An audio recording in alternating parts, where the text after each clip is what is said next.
I came to know that in developed countries, kids start working at the age of 14, 16. So I was very intrigued with this idea of becoming self-dependent as soon as possible. Meerut से 500 kilometre दूर जाओ, that too not for engineering but for training. It means somewhere कि मेरठ में training institute नहीं है.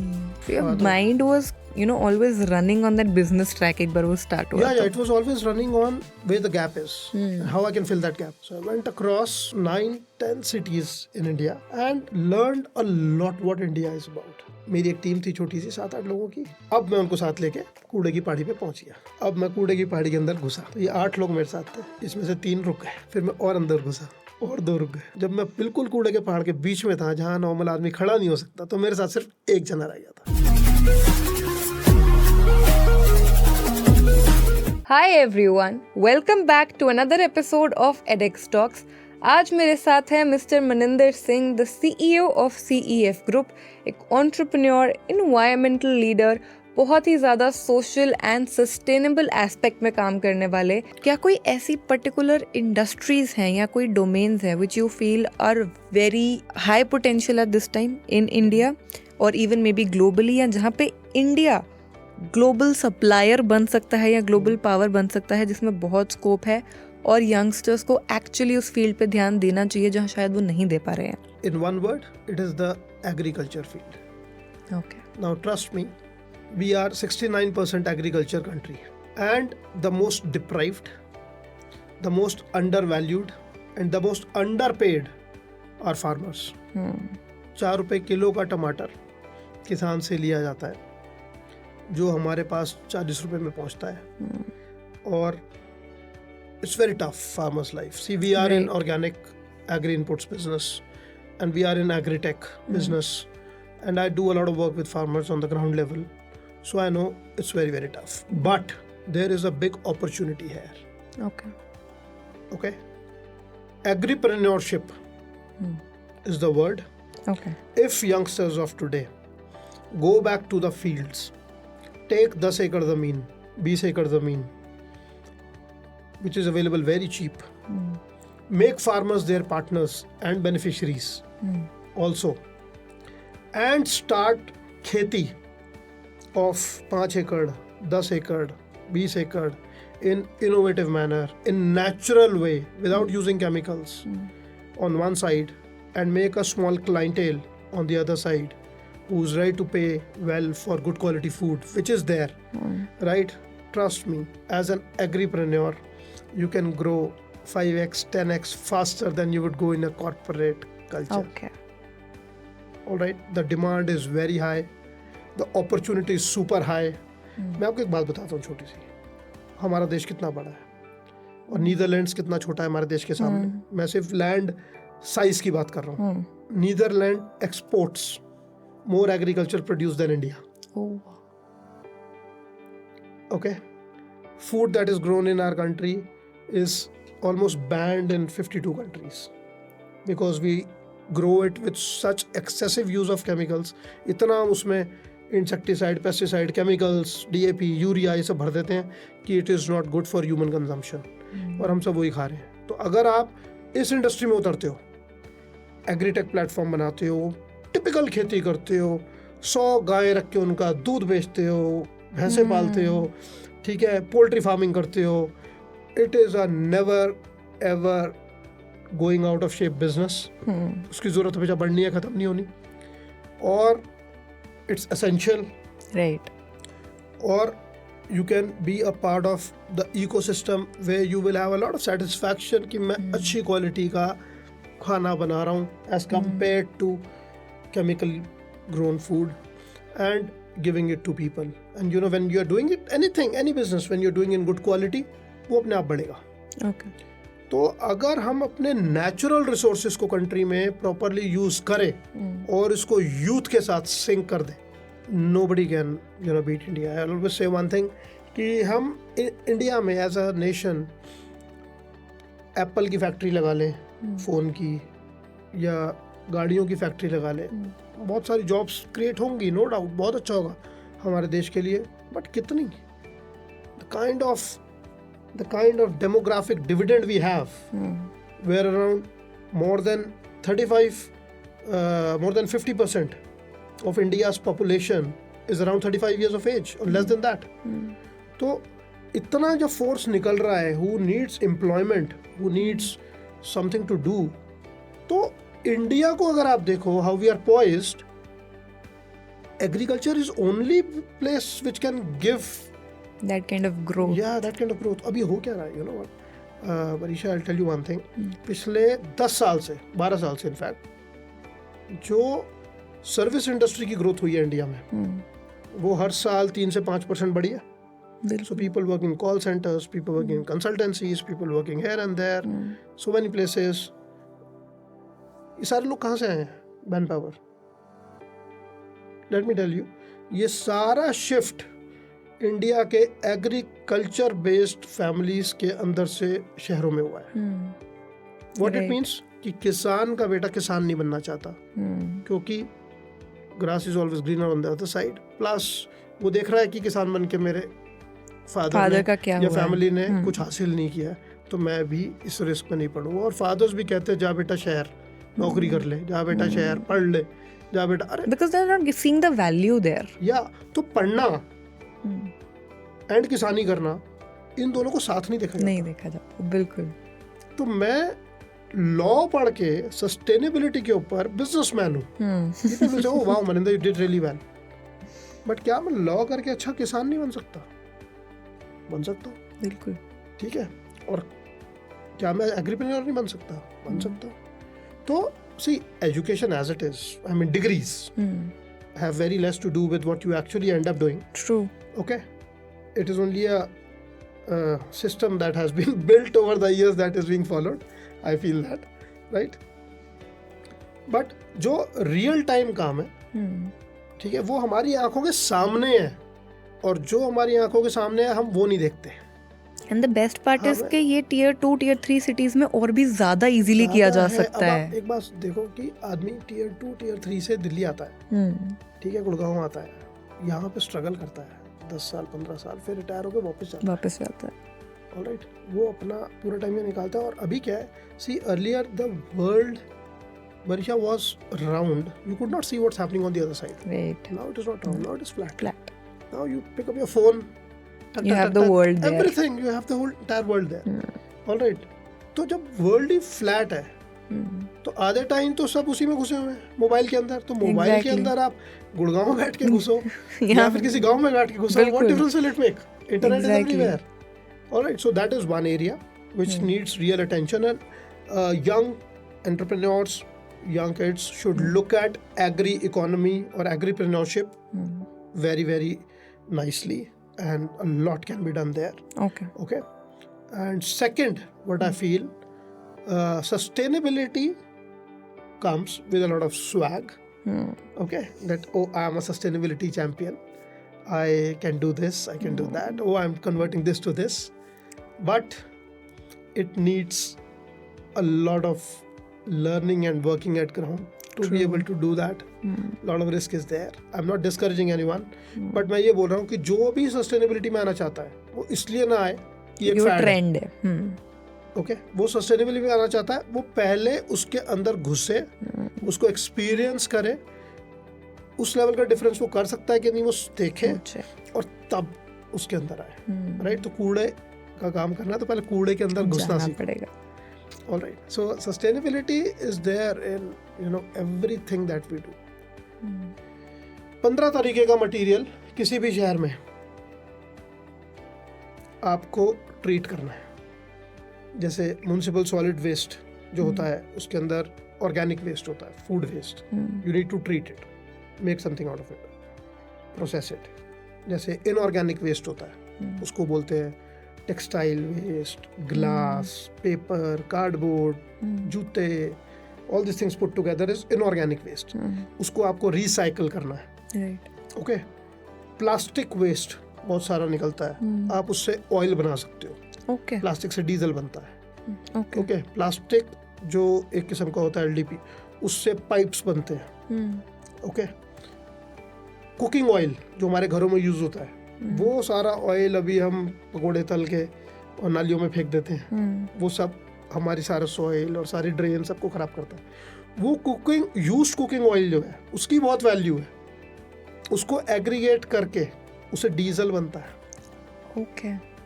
और technologies हैं established हैं, इंडियन ऑयल जैसे प्लेयर्स, इनके R&D सब में ये चीज़ें हैं एस्टैब्लिश्ड। ऑलराइट, फिर बहुत सारी दूसरी चीज़ें, इलेक्ट्रॉनिक वेस्ट ट्रीट होता है, ठीक है, उसके अंदर से माइक्रो एलिमेंट्स निकलते हैं, ठीक है, उसकी वैल्यू बनती है। जो आपका टेक्सटाइल वेस्ट आता है वो सारा अपसाइकिल होता है और वापस धागे में कन्वर्ट होता है, then it can again go back into recycling and becomes कपड़ा again and comes out in a fresh way. Okay. जो आपके सैशेज होते हैं वो सारे रिसाइकिल होते हैं। जो आपकी पेट बॉटल है उससे टी-शर्ट्स बनती है, ओके, उससे वापस दाना बनता है। या So we have the solutions in place.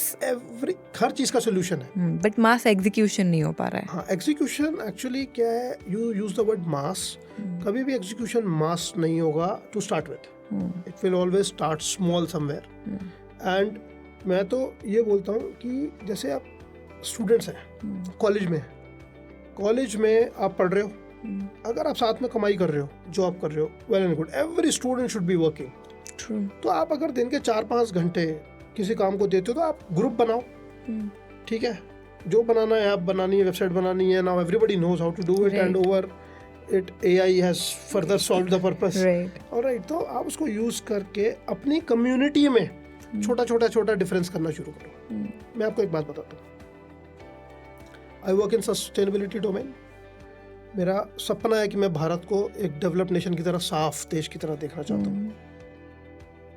But ये पता है, जो हमारी अथॉरिटीज़ हैं, गवर्नमेंट एजेंसीज हैं, मिनिस्ट्रीज हैं, अधिकारी हैं, इन सबसे नहीं होगा, क्योंकि इंटेंट नहीं है, फोकस नहीं है, focus somewhere else. Okay, we deal with it every day. ये उस दिन होगा जिस दिन स्टूडेंट्स झाड़ू उठा लेंगे, ये उस दिन होगा जिस दिन जो यूथ है हमारे देश का, यूथ जब मैं बोलता हूँ तो दुनिया सोचती है यूथ का मतलब है जी 18 साल से 28 साल, नो, यूथ है 12 साल से 24 साल, ठीक है। जैसे हर चीज माइक्रो हो गई है ना, ऐसे यूथ की डेफिनेशन चेंज हो गई है। जो 12 साल से 24 साल के लोग हैं ना, जिस दिन वो मन बना लेंगे कि देश साफ होना है, हो जाएगा, उस दिन स्वच्छ भारत अभियान चलेगा, उससे पहले नहीं चलेगा।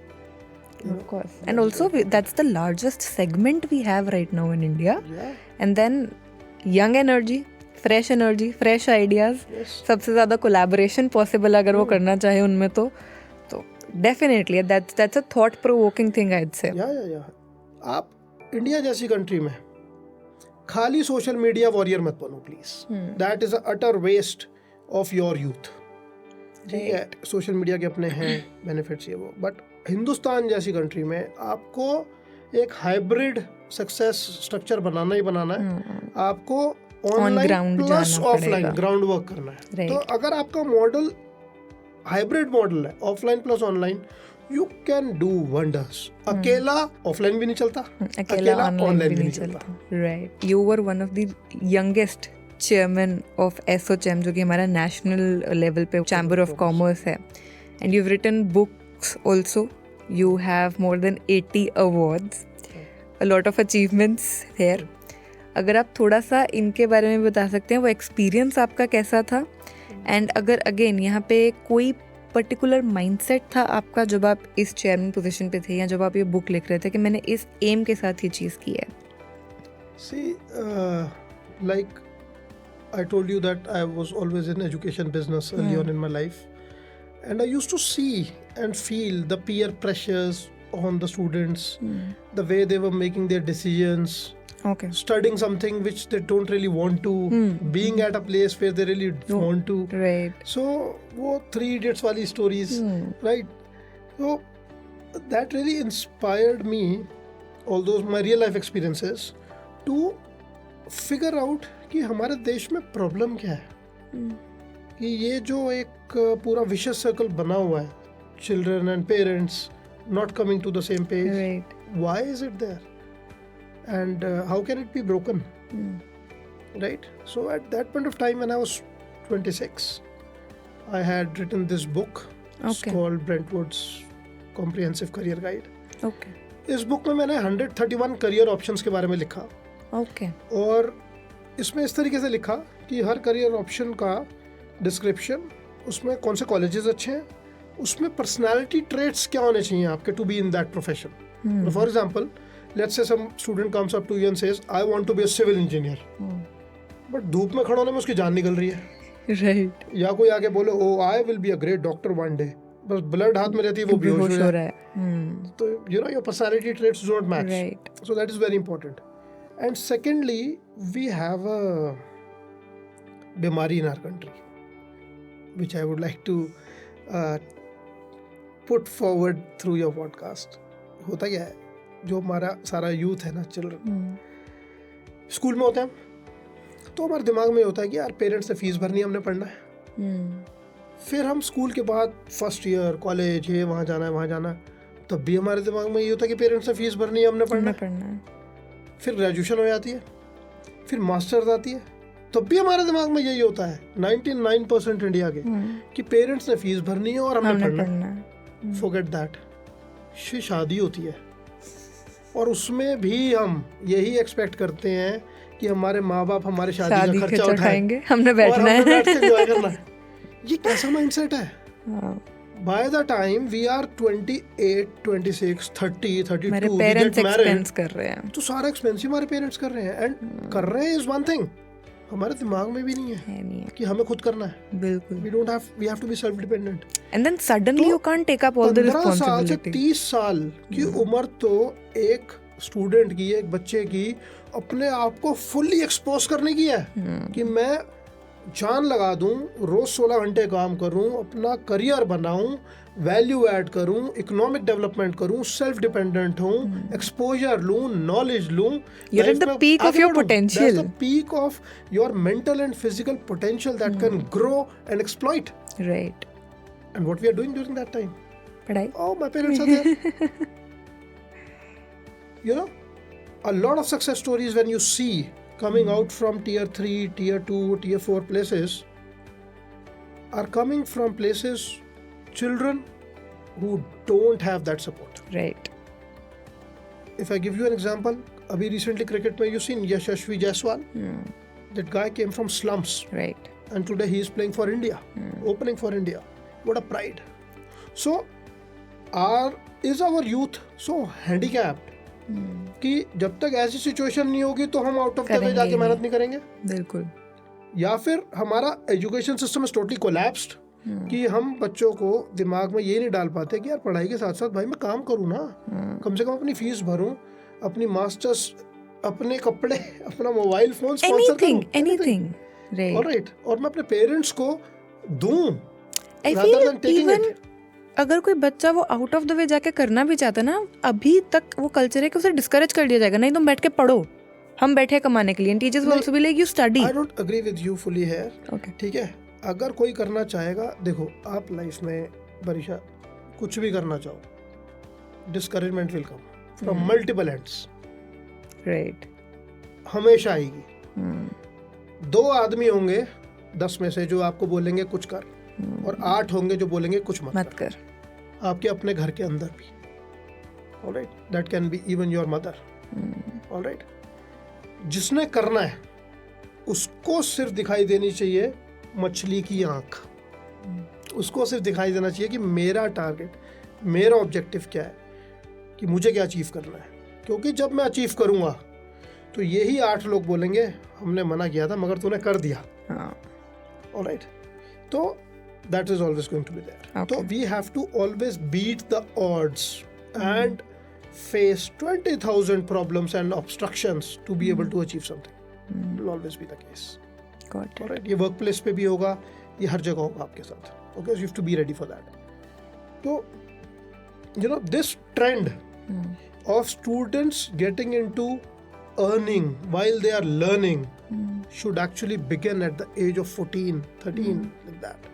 और हमारी कंट्री में वो ट्रेंड शुरू हो रहा है 25 साल की उम्र से. And we are losing our nation there. And then that's why the output as compared to input is so less. Right. Okay. तो that is one thing. We don't think it that way. हमने वो अपना culture बना भी लिया. इसलिए मैंने किताब लिखी थी कि वो किताब बच्चे पढ़े उनके पेरेंट्स पढ़ें और जितनी जल्दी हो सकता है बच्चे सेल्फ डिपेंडेंट हो, उनको अपना करियर चूज करना है। देखो, आप एक होटल में जाके वेटर की जॉब करो, ओके, और वो आपको ग्राउंड पे जो चीज़ें सिखाएगा, आप उससे अपने पर्सनालिटी ट्रेट्स फिगर आउट कर सकते हो कि मेरे में कितना पेशेंस है, मैं कितना हार्ड वर्किंग हूँ, मैं कैसे सोचता हूँ, मैं कम्युनिकेशन कैसे करता हूँ, मेरे इंटरपर्सनल स्किल्स कैसे हैं, राइट। तो there is a lot of time that one takes to understand your own self, right, and apart from education makes you understand that theoretically, and working makes you understand that practically. So choice is yours. Got it. Very well put. और ये idea again I would say, like a lot of things already we have covered in this conversation, this idea is worth giving a thought. मैं खुद भी उस पे सोचूंगी, and I'd say कि आप जितना भी छोटा start कर सकते हैं आप उतने छोटे से स्टार्ट करिए, but put dirty your hands, go on the ground and start working.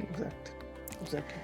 And another thing sir, जो I'd like to cover, जैसे हमने बहुत सारी बातें की, आपने मेरे को एरियाज बताए जो इस टाइम इंडिया की ग्रोथ में हैं, and you yourself have built a multi-level business in the sustainability domain.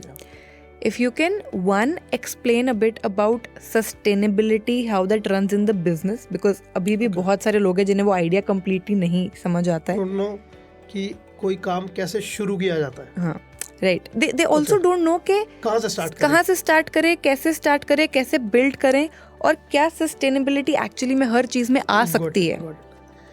So see, rather than giving you any formula, I'll tell you my own story. For one of the projects that we did, Got it. It's running successfully now. तो क्या होता है कि 2013 9th April I went to Srinagar with my wife for my first anniversary. Okay. And मैं वहाँ पे ताज में रुका और नीचे घूमने गया डल लेक पे। ठीक है। और जब मैं डल लेक पे घूम रहा था तो मैंने देखा वहाँ हीप्स ऑफ लेक वीड निकाला जा रहा है और लेक के साइड में जमा किया जा रहा है। Okay. It was smelling bad. It was all green, fully organic, I could see. And I questioned myself, यार ये लेक के नीचे से जो चीज़ उग के आ रही है, इसका न्यूट्रिशन कंटेंट तो अच्छा ही होगा. It must have some value. Right. How can it be waste? वो दिमाग में चलता रहा. All right. I collected some samples during that trip, brought it back with me to Delhi, and I spoke to few people about it. और उसके बाद धीरे धीरे the thought that was there, it became little vague कि चलो कुछ करते हैं, you get busy in your own daily stuff and all that. Right. But later on, what happened in 2019, I got chance to work with J&K government. Okay. In a project in Jammu, and when I was able to successfully get that project from the government, then I went back to them in 2019 and I said, this is something which I had experienced in 2013 and I want to give a solution for this. मैं चाहता हूँ कि मैं आपको इस lake weed की श्रीनगर जैसे खूबसूरत शहर की प्रॉब्लम का सोल्यूशन दूँ, क्योंकि 5-6 साल हो गए थे तब भी कुछ सोल्यूशन हुआ नहीं था. तो सरकार ने पूछा क्या है, तो मैंने उनको प्रेजेंटेशन दिया. मैंने उनको बताया कि मैं इस सारी वीड को आप मेरे को दे दो, इसको फेंको मत, ठीक है. I will convert it into organic manure. और अभी जो खाद यूपी हरियाणा इधर से लेके जाई जाती है जम्मू कश्मीर, वहाँ के किसानों को देने के लिए उनको महंगी पड़ती है, क्योंकि दिल्ली से, यूपी से, हरियाणा से, यहाँ से कितना तो ट्रांसपोर्ट लग जाता है. राइट. तो मैं वहीं खाद बनाऊंगा, वहीं दूंगा, तो किसान को सस्ता भी मिलेगा.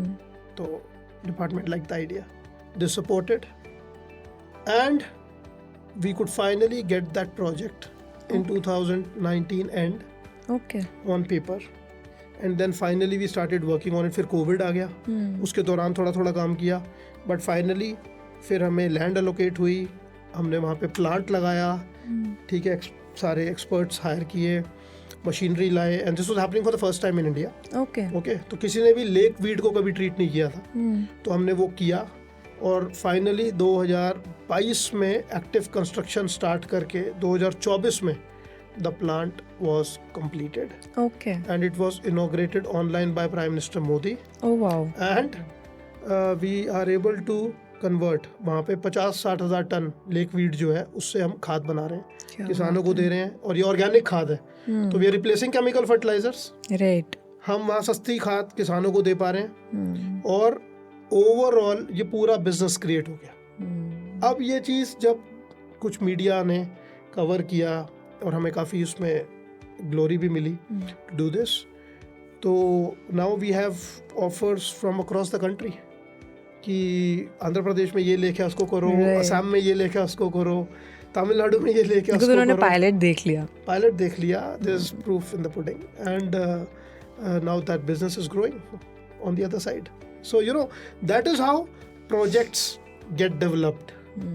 But you have to be, like I said, passionately attached to it And proactive. to capture the opportunity when it Right. comes. Got it. So already a lot of learnings, a lot of insights, I'd say, ekdam practical, fact-based, research-based again coming from you. But before we wrap this video up, if you have any particular message जो आप हमारे viewers के साथ share करना चाहेंगे. अब आप viewers बोलते हो तो फिर मेरे को आप ही नज़र आते हो और आपके जैसे ही youth, and I see that. So one thing I would like to tell you is that whatever you do for yourself और for others, be truthful to yourself and others, right. क्योंकि जैसे आपने बोला था कि कई बार हम कोई चीज़ सोचते हैं वो कैसे हो जाती है, ठीक है. तो एक मेरे को बहुत छोटे होते हुए मेरे एक अंकल ने सिखाया था कि नेक नियत मंजिल आसान. Okay. कि अगर आपकी नियत नेक है, साफ है, तो आपकी मंजिल ऊपर वाला अपने आप आसान कर देगा. बिल्कुल. ऑलराइट. तो जब हमारा दिमाग और दिल सिंक में नहीं है और हम कोई चीज़ कर रहे हैं, इससे अच्छा वो चीज़ मत करो, राइट. तो do something powerful. And the powerful thing will happen जब आपका heart and mind are in complete synchronization. All right. So that's it. Beautifully put, sir. Thank you so much for all these experiences. अपनी journey share करने के लिए, ये सारे facts, ये सारी insights share करने के लिए. And I really hope that you take something from this video. Not just हमारी जो लर्निंग्स वैसे तो होती हैं एक्सपीरियंस से कि आपकी वैल्यूज़ के बेसिस में लर्निंग हो गई या एक लाइफ का पर्सपेक्टिव हो गया, but also the practical ones जो हमने डिस्कस की हैं, स्पेशली अगर आप एक यंगस्टर हैं या मे बी आप अपने कॉलेज ग्रेजुएशन के स्टेज में अपना करियर बिगिन कर रहे हैं, तो ये वीडियो स्पेशली आपके लिए बहुत अच्छी है. और अगर आप ऐसे लोगों को जानते हैं, मेक श्योर कि ये वीडियो उन तक पहुंचे, because good knowledge, good conversations shouldn't be restricted to you. It should reach everyone and anyone. So thank you so much for watching. Thank you, sir, for taking out this time with us. And I hope you guys like the video. Like it. Put any of your opinions in the comments. अगर आप कोई topic cover करवाना चाहते हैं, put that in the comments. And subscribe to the channel. Thank you once again.